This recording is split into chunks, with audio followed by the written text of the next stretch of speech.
pwesto ang gagawin eh.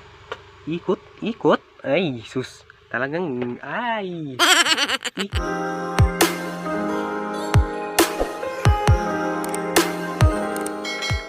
Mga kabanwa. Kabanwa. Wala ang bagay may bahagi sa inyo. Gawa ng isang gabi, talagang, glubos, maintindihan yung aking pakilasa eh. At aking nararamdaman eh. Kalain nyo naman kami abaw, gantang-ganda kami kumain ano. Ay, gulping ganda ang liwanag ng pamumuhay. May electric fan pa. Ay sus, sayang-saya ng kainan. Diba, di kami kumain ano. Ganda-ganda. Pagka yari, di nagugas na ng plato. Nagkainan, nagugas na. Bali, ano gagawin pa? Gabi nun, gabi. Hindi matulog na. Matulog. Bah, latag na ang bawat isa. Kanya-kanya latag. Aba, nung kami magalantak ng tulugan, ay lumantak ang burnout, nag-brown out. Aba, anong bumanas na ang pakilasa namin. Sobra na ang init. Naku, talagang hindi na namin maintindihan. Talagang nakakasama ng loob pa gayon. Dalam mo nag-brown out ay tutulog. Ay gulpi ang init, gulpi ang banas ng pakiramdam. Ang ginawa namin, hindi kanya-kanya na, naghanap pala ng mahangin na pwesto. Ginawa ko, lumabas na ako, naglatag na ako sa labas. Talagang init pa rin. Pangin-hangin kaunti. At talagang kami nag-aintay na ng kuryente. Ay talagang matagal lang kami nag-aintay, wala pa rin eh. Sinong matutuwa nun? Sinong magandang anong gagawin namin? Kami nag-aintay lang. Kung mapaypay ng paypay, ay makakatulog ka ba ng nagapaypay habang nagapaypay kay tulog? Mag-aari ba gayon? Ang tuloy pa rin ang antay namin. Talaga makatulog sa sombra ng banas. Ang init ng pakiramdam. Bago wala mo lang naghahangin. Hindi mo naghahangin. Kapag siya, ano kayong oras ang dati ng kurinti na yun? Gusto ko nga rin salubungin eh. Ay, man. Talagang alas 10 na ata. Alas 12 na. Wala pa rin. Ay, talagang hindi makatulog. Sa sobrang banas. Ay, anong yung napuyat ka dahil sa banas? Ay, hindi naman namin alam kung anong dahilan. Ba't nag-burn out yun? Kaya, ano ko yung dahilan? Yun ang akin eh. Nag-burn out pa baga? Ay, wala. Hanggang umaga na kami nag-intay ng kurinti. Kakaidlip-idlip lang ng kaunti. Gising na naman. Paypay na naman. Punas ng pawis. Nang hirap tumulog para nung gawin talaga. Kaya talagang medyo nakakasama din ang loob ay. Pagkagayon. Ay, hindi ko maintindihan ang pakilasa ko nung umaga ay napuyat sa banas. Hindi makatulog. Isipi.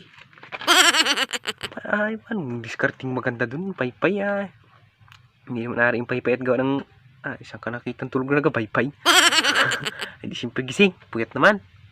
Malamig nga. Ay di puyat naman. Magari ba ganun yung gabi ay tutulog ang gabi. Ay hanggang umaga ay nagkakurinti pa yata ay mga alas 9 pa o alas 8 ng umaga. Ay yun. Ulubos akalain na gayon yung mangyayari sa amin ng gabi na yun. Hahakot ko yung higaan sa labas. Ay walang kahangin-hangin. Anong banas. Ito ang pakiramdam. Hindi kami magkaintindihan. Hanap na lang diskartihang maganda eh. Ay mat kaya gayon kako yun. Kaya hirap ng pakilasa ko yan. Suma ng damdamin ko eh. Sobrang sakit. Sobrang sakit ng damdamin ko eh. Kaya ay kako siya. Danga naman kako. Hindi naman na mag-ulit ang mga ganitong pangyayari. Pasakit na sa damdamin eh. Bago gayon pa. Nag-burn out pa. Ay magdamag. Ay may mga batang maliliit. Hindi makatulog kung mag-iina. Hindi ako nga walang bata eh. Hindi makatulog. Hindi sila pa. Paypayan. Ang paypayan sa loob. Wala. Paypay lang ang solusyon pag nag-burn out eh. Wala namang gainin mo ng gainin electric fan. Para humangin. Hindi rin nari. Ay, Jesus. Wala. Puyat. Ang siga nun. Puyat. Talagang wala mga kabanwa. Hindi na wala naman kaming nalaman dahilan. Wala naman kung ano. Ay, bakit kaya nag-burn out? Ay, na yung sakit sa damdamin eh. Nakakatampo din na ang kaunti eh. Ang hirap itulog mo kayong gulpi ang banas ng pakilasa mo. Hindi mo alam kung paanong pwesto ang gagawin eh. Ikot. Ay, sus. Talagang, ay!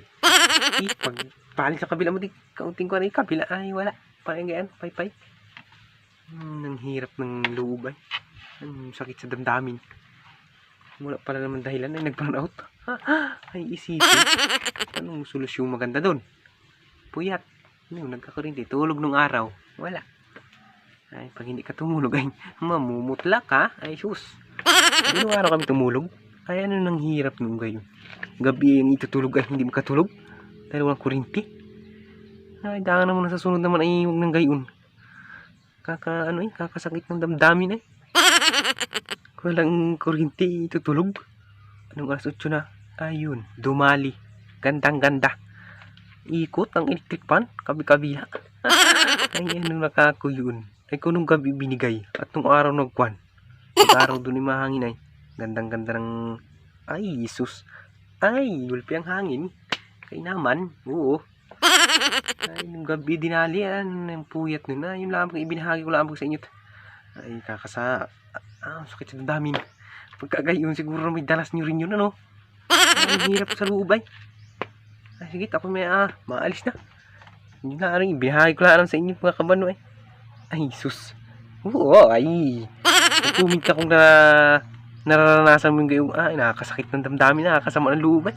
Anong hirap paliwanag mo gayon?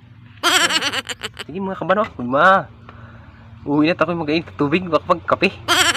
Sa loob ko eh. Bye-bye!